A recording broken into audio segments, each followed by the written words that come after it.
আমরা পৃথিবীর যেদিকেই তাকাই না কেন, পৃথিবীটা গোলাকার, অনেক সুন্দর। আল্লাহ তাআলা অনেক কিছুই সৃষ্টি করেছেন, অনেক সুন্দর করে সৌন্দর্যমণ্ডিত করেন। দেখুন আপনারা আসলে পৃথিবীটা কত সুন্দর গাছগাছালি। পৃথিবীটা আসলেই প্রকৃতপক্ষে প্রকৃত রূপে খুব সুন্দর। তাই আল্লাহ তাআলাও এ ব্যাপারে তার কোরআন শরীফে সূরা সিজদার মধ্যে অনেক সুন্দর করে উপস্থাপন করেছেন। চলুন দেখে নেওয়া যাক আল্লাহ তাআলা এ ব্যাপারে কি বলেছেন। বিসমিল্লাহির রহমানির রহিম। ইন্না জাআলনা মা ফিল আরদি জিনাতাল লাহা লিনাবলুহুম আইয়ুহুম আহসানু আমালা।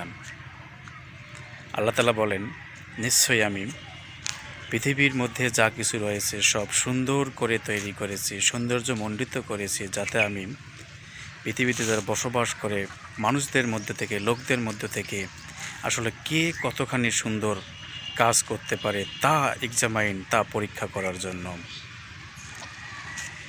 ইন দিস ভার্স আল্লাহু সুবহানাহু ওয়া তাআলা has also said that of course I have created these things of this universe at the phase of creating so adorable thing, so that I can also examine the very people among them who actually does their best deeds.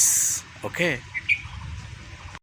so at last it can be said that as a human being, as we also got the very this adorable, these charming, so fascinating things of this universe, we have to do the very best things in our life. We have to try the best for doing good things for satisfying Allah subhanahu wa ta'ala, as Allah subhanahu wa ta'ala wants for examining us. Okay,